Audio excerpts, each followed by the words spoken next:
Notre métier de chevalier de la plume nous oblige de ne laisser aucun fait, aucun événement sans y prêter attention, sans les livrer dans l'intelligence des intelligents pour commenter, pour décrypter, pour analyser. C'est pourquoi nous sommes encore ici, une fois de plus, pour partager ces plateaux avec un invité de taille. Mesdames, Messieurs, bonjour et bienvenue à la place à l'invité d'aujourd'hui qui reçoit pour vous, Monsieur Xavier Maloutama.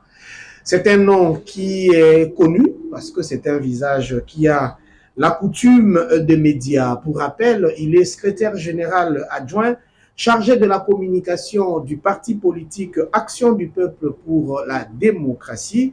Il est en même temps porte-parole du parti et conseiller spécial du président national, ce président national que nous allons découvrir lors du développement de notre émission. Ensemble avec vous, mesdames, messieurs, nous recevons Xavier Maloutama. Bonjour et bienvenue. Bonjour, monsieur le journaliste, et merci de m'avoir invité sur votre plateau. Je n'ai jamais compris pourquoi vous avez pris autant de temps à m'inviter sur votre plateau. Aujourd'hui, c'est chose faite et je m'en réjouis. Très bien. Nous avons voulu vous recevoir parce que nous vous avons suivi sur d'autres plateaux, même sur les réseaux sociaux. Vos réflexions, vos analyses nous intéressent. Alors, nous avons voulu vous mettre face à la population congolaise afin que vous puissiez une fois encore analyser à devant leur curiosité. Alors, je vous reçois en tant que secrétaire général d'un parti politique en abrégé ADPD. C'est quoi ce parti? L'ADPD, c'est l'Action du Peuple pour la démocratie. C'est une machine politique, une machine idéologique qui regorge en son sein de hauts cadres de la politique congolaise. C'est un parti politique qui vient d'adhérer à l'Union sacrée, qui a signé la charte. C'est un parti politique qui prépare également la sortie officielle le 29 de ce mois, donc le samedi prochain, au stade de Martyrs, de l'Union sacrée de la nation, qui est une plateforme politique et électorale qui a l'ambition et l'objectif de soutenir la candidature du président de la République lorsqu'il y aura élection dans ce pays. Alors, parlons un peu du parti. C'est un nouveau parti, n'est-ce pas? Nouveau, je préfère dire que c'est un jeune parti. Un jeune parti. C'est qui le visionnaire? Le visionnaire de notre parti, c'est monsieur Johnny Luboya Mukadi Kaba. C'est un personnage qui a toujours baigné dans les méandres de la politique congolaise depuis plusieurs décennies. Pour la petite histoire, il est le petit frère biologique du feu Christian Badibangi, d'heureuse mémoire pour notre pays. J'en profite au passage pour saluer sa mémoire parce que c'est un grand homme qui a rendu des grands services à ce pays.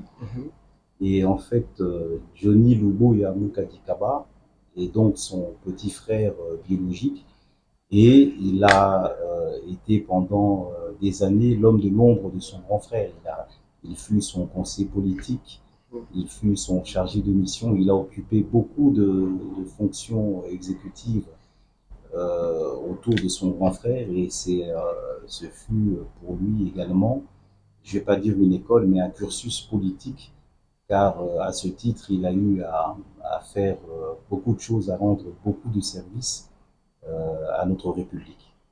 Les partis politiques de notre pays s'identifient aussi par rapport à l'image, surtout des marques, de leurs initiateurs, visionnaires ou autorités morales. C'est quoi la moralité de Johnny Luboya? Les valeurs que notre parti prône de par la vision de son autorité morale, le président national Johnny Luboya, c'est la démocratie. En fait, ce qu'il faut savoir, il faut revenir en fait aux origines du combat politique qu'il a mené aux côtés de son grand frère Christian Badibangi, qui cet homme qui n'a eu de cesse de citer son propre nom, surtout quand il est sur des plateaux de télévision. Il sort deux phrases et puis il dit Badibangi. Ça, c'est quelque chose qui lui colle. J'ai beaucoup aimé cet aîné. Que son âme repose en paix.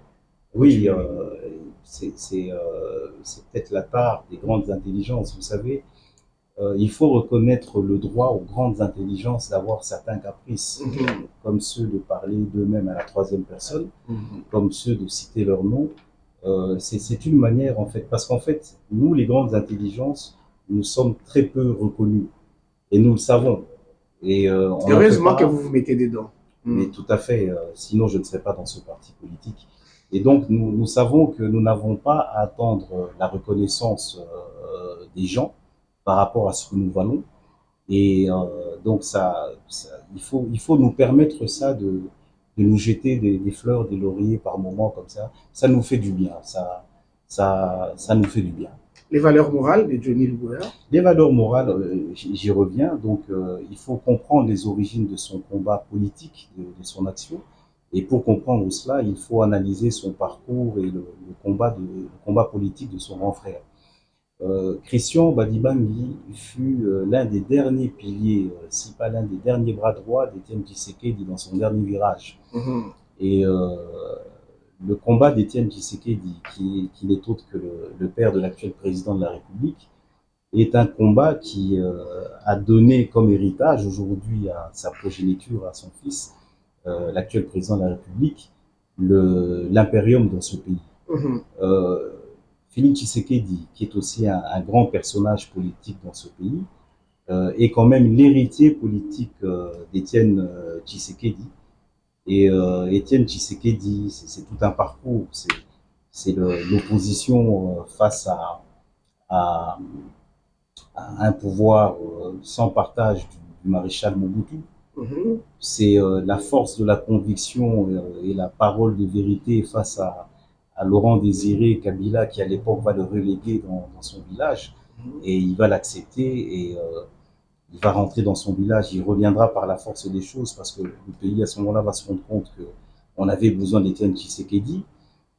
C'est également l'opposition en 2006 à un processus électoral qu'il avait estimé vicié dès le départ, et donc il avait appelé ses cadres et ses militants à ne pas s'enrôler, à ne pas participer au processus électoral de 2006. Et à ce stade, moi, j'aimerais souligner que, de mon point de vue, c'était une erreur, mais l'homme l'a assumé, il a assumé son erreur, parce que en 2011, le cycle électoral qui a suivi, il s'est enrôlé, il a participé aux élections, alors que les raisons qui avaient motivé sa décision de ne pas participer au cycle électoral de 2006 n'avaient pas disparu. En face, il y avait toujours la personne qu'il estimait être malhonnête, qu'il estimait être un tricheur, mais malgré ça, il a participé aux élections de 2011 avec le résultat qu'on connaît tous.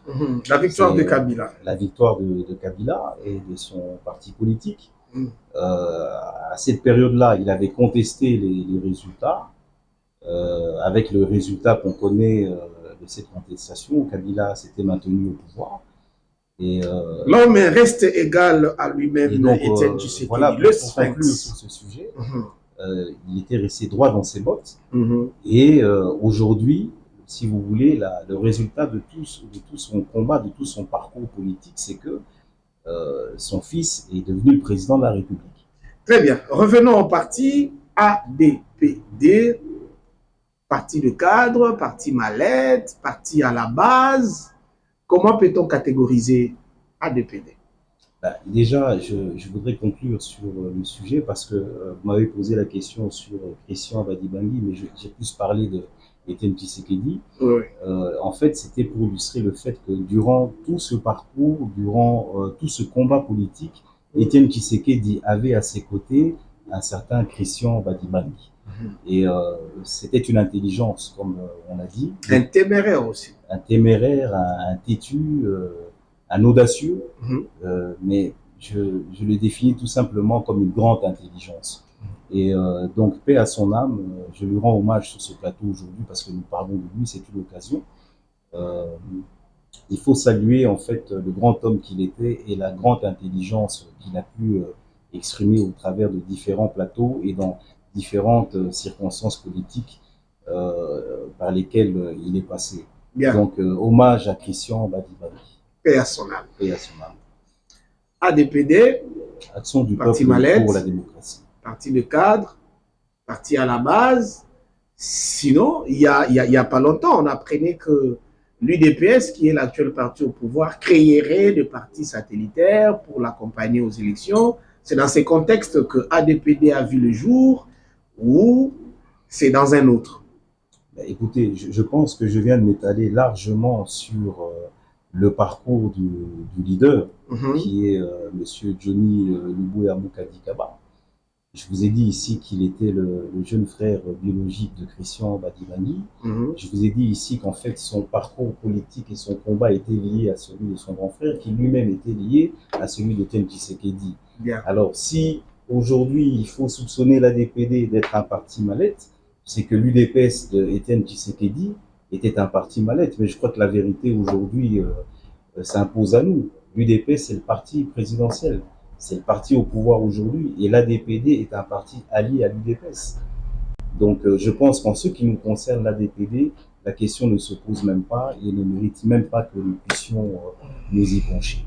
Nous sommes un parti actif sur le terrain. Seulement à Kinshasa ou partout à travers le territoire national? Nous sommes présents sur toute l'étendue du territoire national. Nous sommes une machine politique, une machine idéologique et nous avons l'ambition d'aider le chef de l'État à avoir sa majorité présidentielle lorsqu'il y aura élection dans ce pays. De ce fait, vous enrôlez quand même des gens, il y a des adhésions au sein du parti? Mais elles sont nombreuses. En fait, l'ADPD, l'Action du peuple pour la démocratie, est à la fois un parti de masse et un parti de cadre. Nous avons réussi à créer cet équilibre par beaucoup de stratégies, ce qui fait qu'aujourd'hui, l'Action du peuple pour la démocratie est un parti qui habite les cœurs et les âmes des Congolais qui sont épris du changement, qui sont épris de la démocratie. Les partis politiques en RDC, il y en a assez nombreux. L'ADPD, on dit que c'est un jeune parti pour dire que ça vient d'exister. Quels sont les facteurs de démarcation? Quelle est la spécificité de l'ADPD? Nous existons quand même depuis plusieurs mois. Ça vient d'exister, ça ne vient pas de sortir. Ça n'empêche pas qu'on parle de facteurs de démarcation.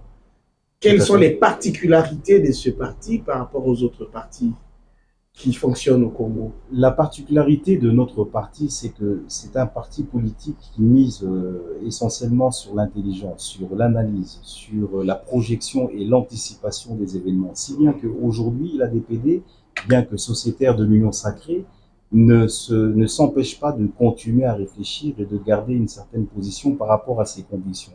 Je vais vous donner un exemple. Nous venons d'adhérer à l'Union sacrée. Il n'est un secret pour personne qu'aujourd'hui l'Union sacrée dans son ensemble prépare les élections. Nous préparons également les élections à l'ADPD, à l'Action du peuple pour la démocratie, mais nous considérons aujourd'hui qu'il est impossible d'avoir raisonnablement des élections en 2023.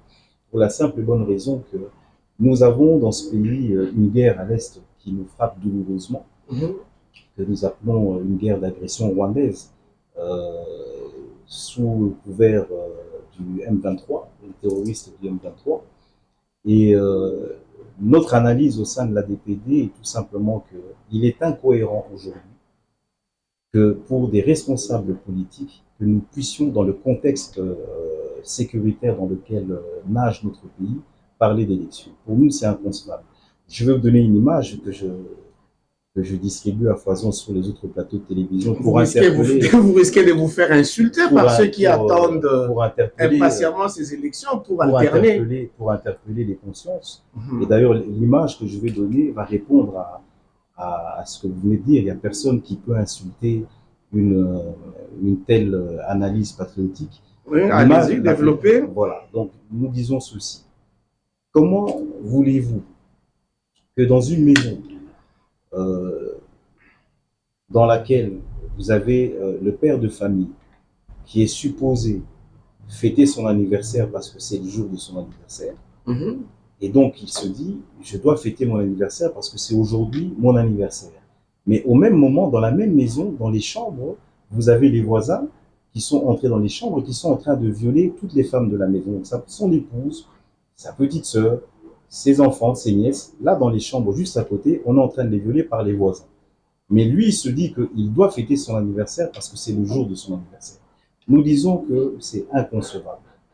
Lorsqu'il y a un problème tel que celui-là, on oublie toutes les affaires cessantes, tout ce qui peut impacter le foyer et on règle le problème. Et c'est exactement la situation dans laquelle nous sommes aujourd'hui. Le pays est agressé. Les chambres dont je suis en train de parler, ça se trouve à l'est du pays. Le salon dans lequel le père de famille se trouve, c'est à Kinshasa. Le père de famille, c'est le président de la République. Et donc pense que le président de la République, je vous renvoie la parole, d'aucuns pensent que le président de la République serait lui-même l'auteur de ces actes que vous condamnez ici et au nom desquels vous demandez qu'on puisse stopper un peu le préparatif des élections et tout ça. Alors les gens disent il faut qu'il parte et il ne peut partir qu'à travers ces mêmes élections. Comme ça, on aura un autre nouveau dirigeant qui pourrait mieux réfléchir pour mettre fin une fois pour toutes à ces désordres. D'accord. Alors par rapport à ce que vous dites, il y a deux choses. La première, c'est que le M23 n'est pas un fait nouveau dans ce pays. On ne peut pas imputer à l'actuel président de la République la responsabilité des actes répréhensibles posés sur le plan sécuritaire par le M23, pour la simple bonne raison que le M23 a déjà opéré dans ce pays. Je pense qu'il y a plus d'une dizaine d'années aujourd'hui, le M23 était dans le même schéma, dans le même scénario qu'aujourd'hui. À l'époque, nous avions un autre président de la République, ce n'était pas Félix Tshisekedi, nous avions un autre président de la République, et le M23 opérait déjà à l'est du pays. À cette époque-là, on nous avait fait croire que le régime passé avait vaincu le M23. Et nous nous rendons compte aujourd'hui, avec le temps, qu'on n'a jamais vaincu le M23. Donc c'était faux. Mais puisque le M23 aujourd'hui est sur le terrain et il continue de causer mort et massacre à l'est du pays, c'est qu'il n'avait jamais été vaincu. Mais je pense que comme d'autres Congolais, vous avez écouté le son de Willy Ngoma, qui déclarait qu'ils ont été cherchés par le pouvoir en place pour les associer aux affaires congolaises. Oui, de la même manière que nous avons aussi entendu Paul Kagame il y a quelques jours réclamer des portions de terre congolaises. Moi, je pense que en tant que patriote et en tant que responsable politique, nous ne pouvons pas nous appesantir sur des déclarations de terroristes, sur des déclarations de présidents qui semblent devenir fous. En tant que responsable politique, nous avons le devoir de constater que la situation sécuritaire à l'est de notre pays ne nous permet pas aujourd'hui d'envisager des élections. Avant d'aller aux élections que nous appelons tous en tant que patriotes de tous nos voeux, nous avons un problème à résoudre, nous avons un cas de force majeure à résoudre. J'avais parlé de deux choses. La deuxième chose concernant les suspicions dont vous avez parlé sur la personne du chef de l'État, j'aimerais dire que je reviens simplement à l'image que j'ai donnée. Vous voulez dire par là que le président de la République, donc le chef de famille qui est au salon, a tout simplement lui-même commandité le viol de sa femme, de ses enfants, de ses nièces, dans les chambres de sa maison, pour pouvoir décaler l'organisation de son anniversaire. Vous voyez que ça n'a pas de sens. Ça n'a absolument aucun sens. Si c'est là et la Libye pour s'éterniser au pouvoir. Ce n'est pas en politique, tout est possible. Hein. Un politique, quand il voit les intérêts surtout du pouvoir. Monsieur le journaliste, ce n'est pas un alibi. Et d'ailleurs, j'aimerais vous rappeler à vous, la presse, le devoir patriotique et moral que vous avez vis-à-vis de cette population. Les propos que vous tenez vis-à-vis du chef de l'État, enfin, vous semblez les reporter d'une autre opinion, mais je pense que de manière morale et patriote, vous avez aussi le devoir, quelque part, de montrer la voie. Est-il vrai ou faux aujourd'hui que le pays est agressé? Et lorsque nous sommes agressés, est-ce que c'est le moment pour un père de famille de fêter son anniversaire ou c'est le moment de régler le problème? Heureusement pour nous, qui sont des politiques comme vous, que nous recevons, qui tiennent pareille déclaration. Alors, vous avez bien dit que nous puisons de... Oui, poursuivez. Alors, je compare en fait l'élection à une fête. Pourquoi? Pour la simple et bonne raison que pour avoir travaillé auprès du feu Malou Malou, ancien président de la CENI, décédé aujourd'hui. CEI à l'époque. CEI et CENI, parce qu'il a fait deux mandats. Ah, oui, il est décédé lors de son deuxième mandat. Et c'est lors de son deuxième mandat que j'ai eu à travailler avec lui. Je lui rends également hommage en passant, parce que j'évoque sa personne. le président Malouma me disait toujours, Xavier, organiser une élection n'a rien de mystérieux.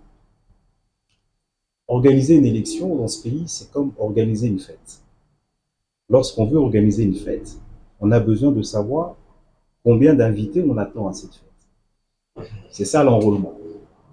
Lorsqu'on a le nombre d'invités, on a maintenant la possibilité d'organiser la logistique par rapport au nombre d'invités. Ça veut dire, si on a 1000 invités, on va chercher une salle où on peut contenir 1000 invités, on va chercher des tables, on va chercher des chaises.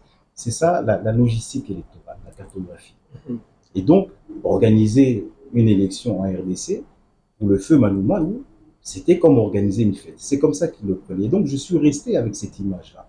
Et donc, aujourd'hui, lorsque nous parlons élection, moi, je vois l'organisation d'une fête. C'est une fête qui consacre, si vous voulez, qui célèbre la démocratie. Et donc, cette fête-là, nous en voulons tous parce que, surtout nous, à l'ADPD, qui sommes l'Action du peuple pour la démocratie, vous pensez bien qu'une fête qui consacre la démocratie, nous en voulons de tous nos voeux.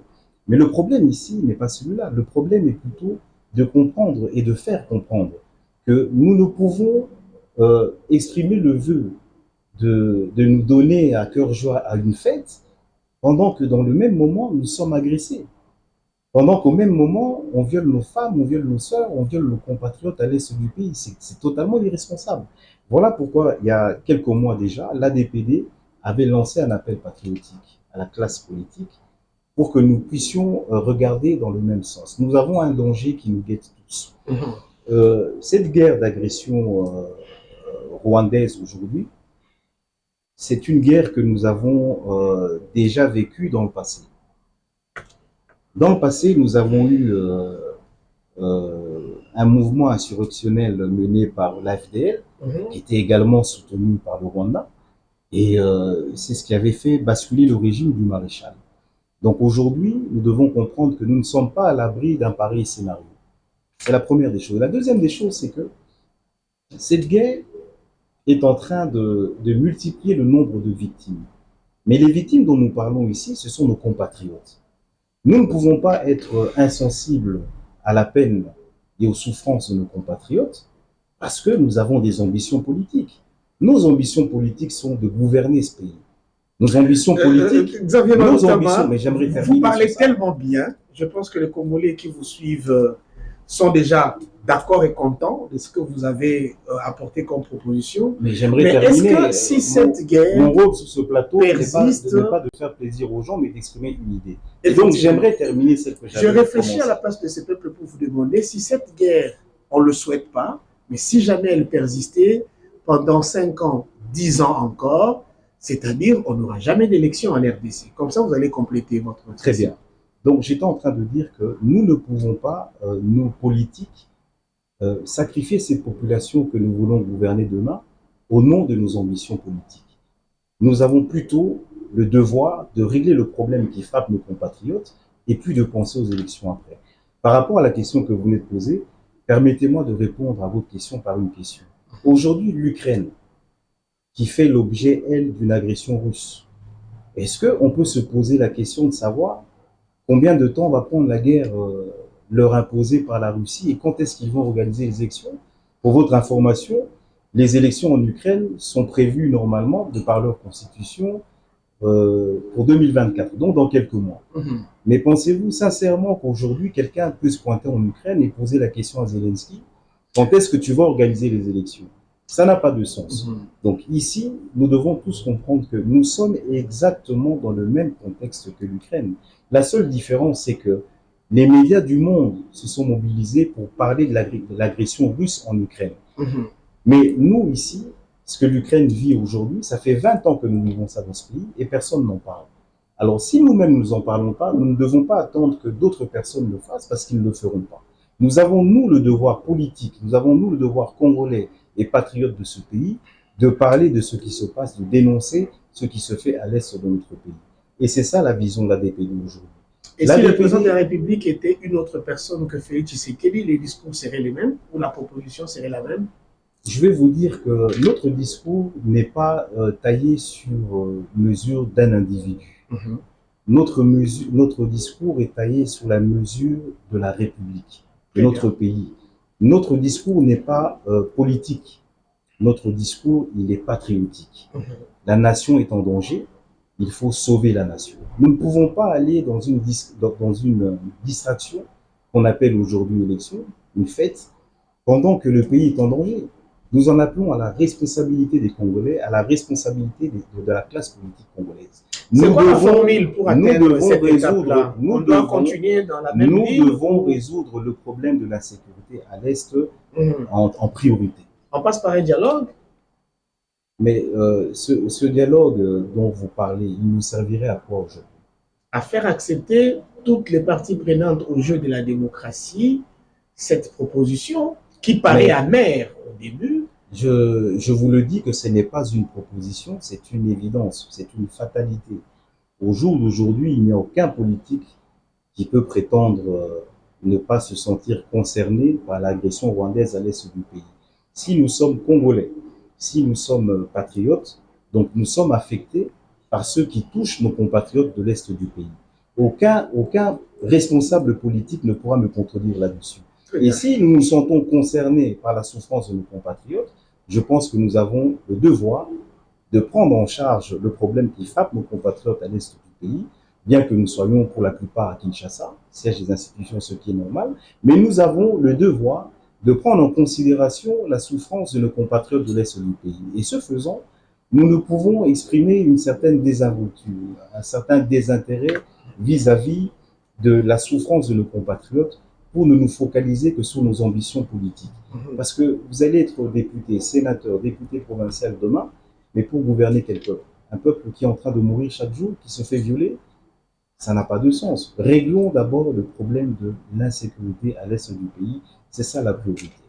Bien. ADPD a signé la charte de l'Union sacrée, c'est ça? ADPD sera au stade des martyrs le samedi 29 à l'occasion de la sortie officielle de l'Union sacrée. C'est encore ça. Cette Union sacrée, à quoi ça vous inspire? L'Union sacrée est une plateforme politique et électorale. Je vous l'ai dit dans l'introduction de l'émission que bien que l'ADPD ait signé la charte de l'Union sacrée, l'ADPD se réserve le droit de garder sa vision. La vision de l'ADPD aujourd'hui, je ne cesserai jamais de le dire, c'est que nous avons une priorité en tant que pays, c'est de résoudre la crise sécuritaire à l'est du pays. C'est une priorité. Alors, en tant que parti politique qui soutient le chef de l'État, qui soutient son mandat, qui soutient sa candidature lorsqu'il y aura élection, le cadre aujourd'hui, c'est celui de l'Union sacrée. Il vous souviendra que l'Union sacrée, c'est l'inspiration du chef de l'État au sortir des consultations nationales. Il en est le visionnaire. Et nous, l'ADPD, nous soutenons Félix Tshisekedi. Nous soutenons son mandat, nous soutenons sa candidature lorsqu'il y aura élection. Donc pour nous, il est une évidence que le cadre approprié pour exprimer notre soutien au chef de l'État, c'est l'Union sacrée. Mais nous n'allons pas non plus nous dépouiller de tout ce qui est vision, de tout ce qui est idéologique à l'ADPD pour nous retrouver comme des moutons au sein de l'Union sacrée. Nous avons l'ambition, la vision de garder notre identité, de garder nos convictions et de les exprimer dans un cadre approprié que nous pensons être aujourd'hui l'Union sacrée. Vous avez dit sur ce plateau que l'ADPD est un parti qui prône l'intelligence, les valeurs patriotiques. Cependant, l'on reproche l'Union sacrée aujourd'hui par la signature de sa charte de violer les lois de la République, entre autres parce que il y a cumul de responsabilités. Ce sont des responsables des institutions du pays qui se retrouvent encore comme chefs des organes composant l'Union sacrée. Vous ne voyez pas que vous vous embarquez dans une histoire qui a peu de valeur en termes de respect des lois ou des textes? Pas du tout. Il faut comprendre que l'Union sacrée aujourd'hui a en face d'elle une opposition, et ce qui est normal parce que c'est ça qui donne la respiration démocratique. Et donc il ne fallait pas s'attendre à ce que le monde entier applaudisse des deux mains à l'annonce de la sortie officielle de l'Union sacrée. Ce sont des critiques qui du reste sont normales pour nous, mais ça ne reste que des critiques. Je pose la question également, à l'époque où nous avons eu dans ce pays MP, AMP et FCC, il vous souviendra qu'à l'époque de l'AMP, le coordonnateur de l'AMP était en même temps le président de l'Assemblée nationale. Ça n'avait pas posé problème. Alors, je me dis, pourquoi faire deux poids, deux mesures? Si à l'époque, les mêmes qui nous critiquent aujourd'hui, qui critiquent cet état des choses, avaient accepté cela et avaient fonctionné de cette manière-là, pourquoi aujourd'hui nous faire un tel procès? Ça n'a pas de sens. Donc, nous le prenons tout simplement dans le sens de la critique. Et nous disons que c'est de bonne guerre. Nous sommes en politique, c'est des coups bas. La politique est aussi faite de cela. Très bien. Prenons notre chapitre. Vous êtes membre de l'Union sacrée. Cette union sacrée est reprochée d'avoir mal géré le pays, de ne pas avoir un bilan positif, mais comment allez-vous défendre une telle plateforme? Je peux citer quelques petits exemples. Le dollar qui était à 16 à l'entrée de Félix Tshisekedi est à 23 aujourd'hui. Il y a même des rapports internationaux qui attestent que le budget de 16 milliards de dollars n'est que farfelu. Il faut revenir à 3 milliards. Il y a vraiment beaucoup de choses que le peuple n'a pas partagées avec le régime qui nous a gérés. Vous irez en campagne avec quel discours? Je crois que l'heure du bilan n'a pas encore sonné. Nous avons un bilan à présenter. Le bilan parce qu'en fait, le bilan de l'Union sacrée, c'est le bilan du mandat du chef de l'État. Le chef de l'État n'est pas resté bras croisés pendant les 4 années qui viennent de s'écouler. Il y a la gratuité de l'enseignement, il y a les réformes sur l'agriculture. Vous savez que le chef de l'État a toujours prôné, avec les mots qui sont les siens, la revanche du sol sur le sous-sol. Quand il dit cela, en fait, il fait allusion au fait que nous avons le devoir de diversifier notre économie, qui est essentiellement minière aujourd'hui, basée sur les mines, sur l'exploitation des mines, et que la vision du chef de l'État dans ce domaine, c'est qu'il faudrait que l'agriculture aussi puisse prendre le dessus. Il y a des réformes qui ont été entreprises pour aller dans ce sens-là. D'ailleurs, dans ce secteur, il faut se souvenir que l'actuel président de la République est venu trouver un fiasco sur cette question qu'on appelle Bukanga Lunzu. Bukanga Lunzu, je le sais parce que j'ai eu à comparer avec ce qui s'est fait dans d'autres pays. Au Gabon, par exemple, le président, le gouvernement du Gabon avait décidé il y a quelques années d'atteindre l'autosuffisance alimentaire. Et ils avaient lancé un vaste programme agricole qu'ils ont appelé le programme Graines. Ils ont créé une entreprise qu'on appelle Sotrader. Et Sotrader, en fait, si vous voulez, c'est l'équivalent de Bukanga Lunzu. Mais chez eux, ça a bien marché parce que les gens ont été sérieux. Les gens ont été tellement sérieux qu'ils ont atteint un certain niveau, au Gabon, ils ont atteint un certain niveau, un certain degré d'autosuffisance alimentaire, si bien qu'aujourd'hui, le Gabon cherche à exporter non seulement son expertise et son expérience dans le domaine, mais également la logistique qu'ils avaient acquise pour développer ce programme. Et je vous en parle avec aisance parce que nous avons eu à accueillir une délégation de la Sotrader ici en RDC pour traiter de cette question-là. Et lorsqu'on leur parle du fiasco que nous avons eu ici par rapport à Bukanga Lunzu, ils sont étonnés. Ils sont étonnés parce que nous avons, selon eux, et nous le savons également, tous les éléments qui peuvent nous permettre d'atteindre une autosuffisance alimentaire.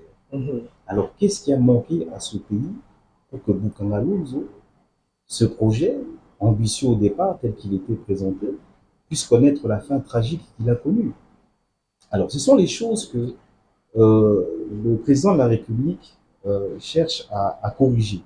Parce qu'en fait, au finish, ceux qui ont payé les pots cassés de ces détournements, de cette mégestion, c'est la population congolaise.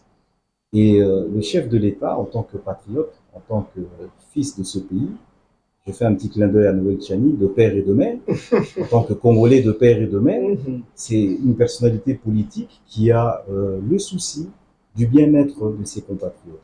Et tout son combat depuis qu'il est arrivé au pouvoir vise à améliorer les conditions de vie de ses compatriotes. Voilà pourquoi la gratuité de l'enseignement, voilà pourquoi les réformes dont je vous ai parlé, voilà pourquoi l'ambition d'atteindre un budget de 16 milliards. Euh, vous en parlez avec dérision, le FMI, la Banque mondiale. Bon, d'abord, moi, ce que je voudrais vous dire, c'est que ce pays n'est pas dirigé par les institutions de Bretton Woods. Nous avons un gouvernement qui a présenté un budget à l'Assemblée nationale. Ce budget a été adopté par les deux chambres. Et donc, aujourd'hui, si il s'avérait qu'effectivement, que pour une raison ou pour une autre, nous ne puissions pas atteindre la hauteur du budget que le gouvernement s'est fixé, mais il y a ce qu'on appelle le collectif budgétaire, les rectificatifs. Donc ce n'est pas un problème, mais je pense qu'il appartient au gouvernement de constater lui-même qu'à ce stade, nous sommes arrivés à un niveau où nous serons dans l'impossibilité d'atteindre nos assignations et nous allons revoir à quelle hauteur nous allons soit augmenter, soit réduire nos prévisions budgétaires. Xavier Maloutama, nous sommes vraiment à la fin de l'émission, mais nous ne pouvons pas nous séparer sans pour autant évoquer une question qui a une importance à ne pas mettre en doute aujourd'hui dans notre pays. C'est la question relative à la loi qu'on appelle la loi Tchani, loi des pères et de mères. En tant que parti politique, je pense que vous vous êtes déjà réunis pour réfléchir sur cette loi et quel est l'avis que vous donnez par rapport à la loi Tchani qui pose problème aujourd'hui.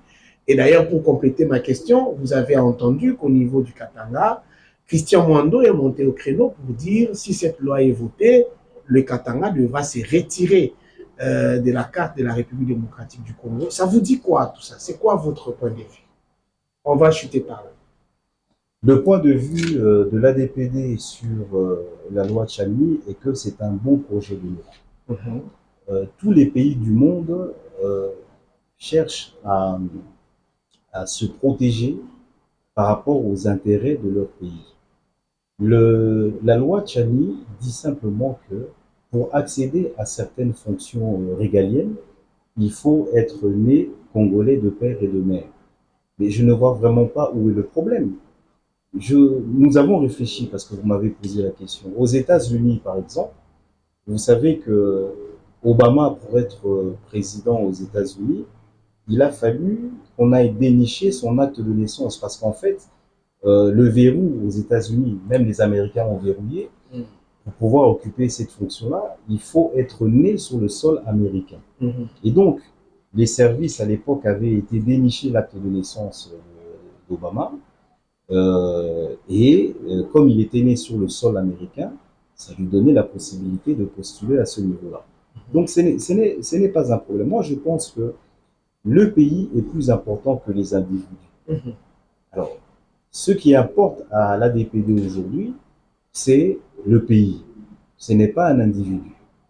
Si certains partis politiques ont placé leur dévolu sur un acteur politique qui ne répond pas aux critères du pays, mais ils ne doivent pas porter cet individu au-dessus des intérêts du pays. Nous devons rester des patriotes. Et que dire à ceux qui sont contre cette loi? Non, le débat est ouvert. Il n'y a pas de problème à être contre cette loi. Il n'y a pas de problème non plus à être pour cette loi. Mais nous constatons simplement chez nous à l'ADPD que beaucoup de pays, et même des pays voisins, ont pratiqué eux-mêmes certains verrous. Pourquoi ça devrait poser problème chez nous? La RDC, en tant que pays, en tant qu'État, a le droit également de placer certains dispositifs qui sécurisent le pays. Parce qu'en définitive, l'objectif de cette loi n'est pas d'écarter certains acteurs politiques, mais de protéger le pays. Et c'est ça qu'il faut comprendre. Xavier Maloutama, c'était toi notre invité d'aujourd'hui, l'émission à la fin. Vous êtes secrétaire général adjoint d'un parti politique. Je ne pense pas que vous manquiez un message particulier à adresser aux Congolais qui nous suivent. Alors je vous accorde ces luxes en 1 minute. Regardez la caméra, passez votre message. Le luxe, non, je dirais plutôt cette faveur et je vous en remercie. Le message de l'ADPD aujourd'hui s'adresse particulièrement aux populations de l'Est du pays qui sont victimes de la guerre nous imposée par le Rwanda et le M23. Le président Johnny Luboya demande à la population, à nos compatriotes de l'Est du pays de tenir bon, de garder espoir en un Congo meilleur. Nous avons aujourd'hui un gouvernement qui prend toute la mesure de la situation sécuritaire et toutes les menaces qui pèsent sur cette partie du pays. C'est la raison pour laquelle nous avons aujourd'hui un gouvernement qui a revu, qui a modifié son architecture en élevant le ministère de la Défense au rang de vice-primature, avec tout ce que cela a comme conséquence. Donc c'est pour dire que l'actuel gouvernement prend en compte, prend en charge cette dimension de guerre, parce que nous sommes un pays en guerre. Et donc, Johnny Luboya, le président national de l'ADPD, encourage toute la population à soutenir nos institutions, à tenir bon et à faire face à notre ennemi, à nos ennemis qui sont le M23, qui sont le gouvernement du Rwanda. Nous leur demandons de tenir bon parce que nous gagnerons cette guerre. Ils peuvent être convaincus de cela. Nous gagnerons cette guerre. Nous la perdrons. Merci beaucoup. Il a partagé ce plateau avec nous. Je le disais, Xavier Maloutama, nous lui disons un grand merci. Merci à vous, peuple congolais, qui nous avez suivis. Merci à toute la grande équipe technique de Télé Plus qui nous a accompagnés à avoir une belle recette dans cette émission. Merci Xavier d'avoir été des nôtres. C'est moi qui vous remercie. C'était la première fois que j'étais invité. J'espère que ça ne sera pas la dernière fois. Nous savons à Kinshasa que la plupart des rédactions ont des tendances. Non, c'est ça, il faut se séparer. Vous avez vraiment la garantie que vous reviendrez plusieurs fois. C'est votre espace. Je m'envoie à la vie et je reviendrai dès que je serai appelé. Très bien, merci. Bye bye.